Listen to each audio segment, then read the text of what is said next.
हरे कृष्ण कृष्ण कृष्ण हरे हरे हरे राम राम राम हरे हरे। हम लोग गुरु वैष्णव के अनुगत्य में श्री चैतन्य भागवत के मध्य लीला में से चतुर्थ अध्याय का पाठ कर रहे हैं, जिसमें श्रीमद महाप्रभु जी का श्रीमद नित्यानंद प्रभु जी से श्री नंदनाचार्य जी के भवन में उनका प्रथम मिलन हुआ। श्रीमद महाप्रभु जी और श्रीमद नित्यानंद प्रभु जी के संवाद को सुनकर के श्री मुरारी गुप्त जी ने कहा कि आप दोनों ही ये सब जानते हैं कि आप एक दूसरे से क्या बात कर रहे हैं। ऐसा प्रतीत होता है कि आप एक दूसरे को चिरकाल से जानते हैं। आपकी बात हम तो समझ नहीं पाते। सुनने में बड़ा रुचिकर लग रहा है, स्फुटर लग रहा है। आप दोनों के भाव भंगिमा को देख करके चित्त को जो है अत्यंत आनंद और आह्लाद की प्राप्ति हो रही है, और हम समझ नहीं पा रहे हैं कि आपका मूल तात्पर्य क्या है। ऐसा प्रतीत होता है कि आप एक दूसरे से पूर्ण रूप से परिचित हैं, एक दूसरे के विषय में सब कुछ जानते। शिवास पंडित जी ने कहा, अरे हम लोग क्या समझेंगे। ऐसा प्रतीत होता है कि माधव श्री कृष्ण और महादेव श्री शिव जी दोनों ही एक दूसरे की पूजा कर रहे। श्री गदाधर पंडित जी ने कहा, ठीक कहा पंडित जी, मुझे तो इन दोनों का चरित्र श्री राम लक्ष्मण जैसा लगता है। किसी ने कहा, ये दोनों भाई तो ये दोनों जने तो कामदेव है, प्राकृत कामदेव। कहता है ये दोनों जने तो श्री कृष्ण बलराम है। किसी ने कहा, मैं तो और कुछ नहीं जानता हूँ, बस मुझे तो ऐसा लगता है कि श्री कृष्ण कोल में स्वयं शेष जी आ गए। सब अपने अपने भावानुसार इस संपूर्ण दर्शन का वर्णन कर रहे हैं। सबकी अपनी अपनी चित्तवृत्ति, सबकी अपनी अपनी भाव दशा, अलग अलग अनुसार सब लोग एक ही लीला दर्शन को अलग अलग रूप से व्यक्त कर रहे हैं। किसी ने कहा कि मैं तो और कुछ नहीं जानता, बस मुझे तो ऐसा लगता है कि श्री कृष्ण की गोद में स्वयं शेष जी आ गए। कोई बोला, ये दो सखा तो श्री कृष्ण और अर्जुन जैसे हैं, बड़ा भरपूर स्नेह जैसा श्री कृष्ण और अर्जुन के बीच में था, ऐसे ही श्री कृष्ण और श्री अर्जुन जैसे हैं, वैसा ही भरपूर स्नेह भी उनमें दिखाई दे रहा है। कोई कहने लगा, अरे इन दोनों में तो बड़ा परिचय है, ये संकेत में ही सारी बातें समझ ले। संबंध जहां जितना प्रगाढ़ होता है, वहां पर भाषा की अधिकता की आवश्यकता नहीं, संकेत से ही अंतर्मन की स्थिति का परिचय मिल जाता है। राय संबंध जितना प्रगाढ़ होगा, वहां पर भाषा की अल्पता दिखाई देगी। जहां बहुत कुछ कहना आवश्यक है, अभी अपनी चित्त की वृत्ति किसी व्यक्ति को समझाने के लिए बहुत कुछ कहना है अभी, तो संबंध में प्रगाढ़ता है, वैसा समस्नेह नहीं है एक दूसरे के प्रति। श्री महाप्रभु जी, श्री नित्यानंद प्रभु जी का संबंध के साथ संकेत में ही सारी बात समझ जाती, सांकेतिक भाषा में सब समझ जाती। तो ये तो संकेत में सब समझ लेंगे, ये दोनों में बड़ा परिचय है। कोई कहने लगा कि इन दोनों में बड़ा परिचय है, तभी तो सब बातें संकेत ही संकेत में कर लेते और हम कुछ भी नहीं समझ पाते। इस प्रकार सब भक्त लोग श्री नित्यानंद प्रभु जी के दर्शनों से हर्षित होकर के आपस में बातें करते, सब आपस में बातें करेंगे। श्री वृंदावन दास ठाकुर जी ने इस पूरे लीला के श्रवण में एक फलश्रुति दी। फलश्रुति कहने से, सुनने से क्या फल की प्राप्ति हो? स्वतः फल। जैसे वृक्ष पर जैसे फल अपने आप आता, अगर वृक्ष फलवान है, फल देने की क्षमता रखता है, उसकी जड़ें बहुत मजबूत हैं, उसको सम्यक रूप से जल, सूर्य, वायु प्राप्त होती और वो अपने आधार भूमि से बहुत सुदृढ़ रूप में जुड़ा हुआ है। अपने आधार भूमि से बहुत सुदृढ़ रूप में जुड़ा हुआ है, तो वो वृक्ष अपने आप फल दे। जबरदस्ती करने की आवश्यकता नहीं। अगर वो वृक्ष फलवान है तो उसके लक्षण क्या होंगे? अगर वो भूमि से बहुत सुदृढ़ रूप से जुड़ा हुआ है तो उसकी भूमि में परिपूर्ण मात्रा में जल है, जो वृक्ष का प्राण है। वृक्ष का प्राण जल है। तो जिस भी कोटि का वृक्ष है, जिस फल का वृक्ष है, वो अपने आप ही फलवान हो जाए स्वतः, क्योंकि उस विशिष्ट फल के गुण उसके भीतर हैं। मुख्य घटक क्या है कि वो भूमि के साथ जुड़ा हुआ है। ऐसे ही अगर साधक अपने साधन से जुड़ा हुआ है, साधक अपने साधन से जुड़ा हुआ माने सासंग साधन कर रहा है, अनासंग साधन नहीं कर रहा। सासंग माने जिसको कथा, कीर्तन, सेवा ये सब अब स्वाभाविक रूप में हो रही और इसी में ही सुख पा रहा है, इसी में ही रचा पचा हुआ। ऐसे नहीं 1 घंटा कथा सुनी फिर जाकर के 4 घंटे फोन चलाया, फिर 2 घंटा हरिनाम किया, फिर अब तो मन भर गया हरिनाम से, अब 4 घंटे पे चलो और कुछ कर लेते। ये रचे पचे नहीं है हम लोग। रचने पचने का अर्थ क्या होता है कि उसी में, इसलिए हमारे साधन को सासंग साधन नहीं, अनासंग साधन के। मन का निवेश नहीं। मन बहुत जल्दी उब जाता है।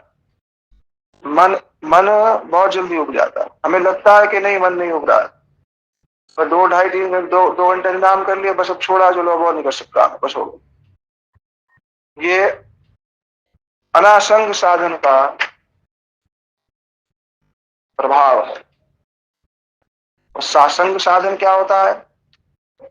जिसमें मन को भक्ति की क्रियाएं अब अत्यंत प्रिय लगती, उसके अतिरिक्त अब उसको अन्य क्रियाओं में रुचि नहीं। तो जो साधक अपने साधन से वास्तविक रूप में जुड़ा हुआ है कि आत्मा तुष्ट हो रही है, आत्मा तृप्त हो रही है, केवल कहने सुनने के लिए नहीं कि हम तो 10 जगह कथा सुनते हैं। 10 नहीं तो 100 जगह सुन लो, पर 10 जगह सुनने के बाद अगर चित्त फिर भोगों की ओर जा रहा है तो समस्या है। इनमें 10 घंटा सुनने के बाद अगर चित्त फिर भोगों की ओर धावित हो रहा है, ये मान करके कि मैंने 10 घंटा सुन लिया, अब 11वें घंटे में मैं कुछ संसारिक भोग की चर्चा कर सकता हूं, तो कहीं ना कहीं पर यह संकेत दे रहा है कि अभी साधन सासंग नहीं हुआ। हरि कथा से मेरा एकांत शुद्ध होगा। अगर मेरा एकांत शुद्ध नहीं है, सभा में मैं कैसा हूं इसका कोई मूल्य नहीं। सभा में मैं कैसे सज धज के बैठा हूं इसका कोई मूल्य नहीं होता। हरि कथा से मेरा एकांत शुद्ध हो। गुरु जी कह रहे थे इस बात, गुरु जी कह रहे थे हरि कथा सुनते सुनते सुनते ये भावना अपने आप आनी चाहिए कि मैं शरीर नहीं हूं, आत्मा, और अनात्म वस्तुओं से मेरा वैराग्य होना चाहिए। और वैराग्य हो रहा है, इसका प्रमाण क्या है? मेरा एकांत शुद्ध होगा। एकांत शुद्ध समझ में आता है क्या होता है? मेरा एकांत शुद्ध होगा, इसका क्या अर्थ होता है? समझ में आ रही है बात कि नहीं आ रही? एकांत शुद्ध होने का अर्थ क्या होता है? एकांत शुद्ध का तात्पर्य ये है कि जब मेरे सन्निकट कोई भी नहीं है, बाहर की ओर ना जाकर के भगवान की ओर है, ये है एकांत शुद्धि। इसलिए हरि कथा से एकांत शुद्ध होगा। अगर हरि कथा से एकांत शुद्ध नहीं हो रहा है तो समस्या है। क्योंकि हर समय हर मैं लोगों से घिरा रहूंगा ऐसा होगा नहीं। हर समय मैं लोगों से घिरा होऊंगा ऐसा होगा नहीं कभी। इसलिए मेरे को अपने एकांत को शुद्ध करना है। हम लोग समूह में रह करके समूह के हो जाते हैं, बस समूह में स्वयं को शुद्ध स्थापित कर देते हैं। एकांत में पापमय क्रिया, पापमय वासना, ये सब चित्त में आ रही, आसक्ति हो रहे, सब हो रहा है। तो हरि कथा से एकांत शुद्ध होना चाहिए। नहीं हो रहे हैं तो जो त्रुटि है उसको दूर करना चाहिए। तो श्रीमद नित्यानंद प्रभु जी और श्रीमद महाप्रभु जी के इस मिलन के प्रसंग में श्री वृंदावन दास ठाकुर जी ने जो बात कही है, उसका फल क्या है? यानी उसका फल है कि जीव का कर्म बंधन जो है नाश होता है। ये सम्यक फल अपने आप मिल जाए, बस श्रवण करने से कर्म बंधन छूट जाए। ऐसा क्यों? इसीलिए क्योंकि सुनेगा जब श्रीमद नित्यानंद प्रभु जी श्रीमद महाप्रभु जी से मिल रहे हैं। क्यों मिल रहे हैं? इसलिए मिल रहे हैं कि अब दोनों प्रभु मिल करके जीवों का उद्धार करें। दोनों प्रभु मिल करके मेरे लिए इस जगत में आए। श्रीमद नित्यानंद प्रभु जी और श्रीमद महाप्रभु जी मेरे लिए इस जगत में आए, ये भावना उदित हुई। जिस लीला का श्रवण कर रहे हैं वो लीला हृदय में अंकित हो, प्रकटित हो, इसकी इच्छा उदित हो। मेरी देहात्म बुद्धि नष्ट हो और शुद्ध अपराकृत, मेरा शुद्ध अपराकृत अभिमान जो है वो उदित हो।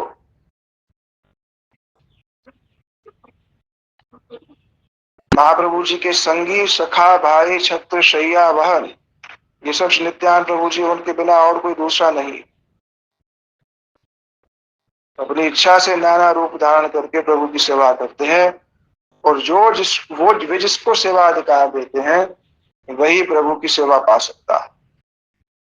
आदिदेव महायोगी श्री ईश्वर और वैष्णव श्री महादेव भी इनकी अनंत महिमा को नहीं जान सकते। श्री नित्यानंद प्रभु जी के अत्यंत अगाध चरित्र को ना जानने के कारण जो उनकी निंदा करते हैं, विष्णु भक्ति प्राप्त करके भी बाधा को प्राप्त कर जाते। माने जिन श्री गुरु वैष्णवों से भक्ति की प्राप्ति होती, उनकी निंदा करने से मार्ग में अनेक बाधाएं उत्पन्न हो जाती। इसलिए चैतन्य प्रिय देह नित्यानंद राम, हऊ मोर प्राणनाथ निष्काम। श्री चैतन्य चंद्र की प्रिय देह है श्री नित्यानंद राम, वे मेरे प्राणनाथ हो, यही मेरी मनोकामना। जिनके प्रसाद से मेरी श्रीमद महाप्रभु जी में प्रीति हुई, उन्हीं की आज्ञा से ही मैं यह चैतन्य चरित्र लिख रहा हूं। केवल नाम ही भेद है, जैसे रघुनाथ, यदुनाथ अलग अलग नाम है ना, राम जी और यदुवंशी श्री कृष्ण, ऐसे ही श्री नित्यानंद और बलदेव केवल नाम मात्र भेद है। इसलिए जो भी संसार पार होइया भक्तिर सागरे, ये डूबी बेसे भजु को मुकाई चांदरे। जो कोई संसार सागर से पार होकर के भक्ति समुद्र में डूबना चाहता है, वो श्री नित्यानंद प्रभु जी का भजन करे।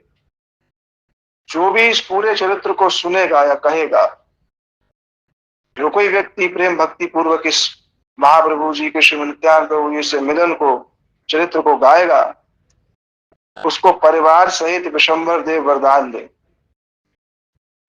विशंबर नाम जगत में बड़ा दुर्लभ है। वे प्रभु श्री चैतन्य चंद्र ही सबके प्राण धन है। श्री कृष्ण चैतन्य और श्री नित्यानंद चांद जिनके जीवन है, वृंदावन दास उनके युगल श्री चरणों का कुछ यशोगान कर। यहाँ पर चैतन्य भागवत का चौथा अध्याय जो है वह समाप्त हो गया। इति श्री चैतन्य भागवते मध्य खंडे नित्यानंद मलम नाम चतुर्थ अध्याय इति गौड़ी भाष्य में चतुर्थ अध्याय समाप्त। पंचम अध्याय के अंतर्गत व्यास पूजा का वर्णन है। महाप्रभु जी का बलदेव भाव को प्राप्त करना और अद्वैताचार्य प्रभु को बुलवाने की छल से अपने अवतार मर्म का प्रकाश किया।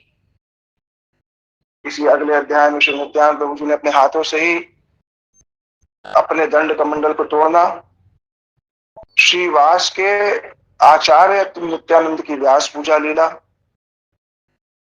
महाप्रभु जी का षडभुज रूप दर्शन, नित्यानंद प्रभु जी की मूर्छा, उनका स्वरूप, विष्णु वैष्णव तत्व और व्यास पूजा में कीर्तनानंद आदि विषय वर्णित हुए हैं। ये सब पंचम अध्याय का विषय है। अब हम इसको यहीं रखते हैं, कल पंचम अध्याय हम लोग जो है आरंभ करते हैं। श्री गुरुदेव की जय, श्री प्रभुपाद की जय, संत कोटि वैष्णव वृंद की जय, समागत गौर भक्त वृंद की जय, श्रीताय गौर प्रेमानंदे। हरे हरि हरे हरि बोल। हरे कृष्ण कृष्ण कृष्ण हरे हरे, राम राम राम राम हरे हरे, हरे कृष्ण कृष्ण कृष्ण हरे हरे, हरे राम राम राम हरे कृष्ण।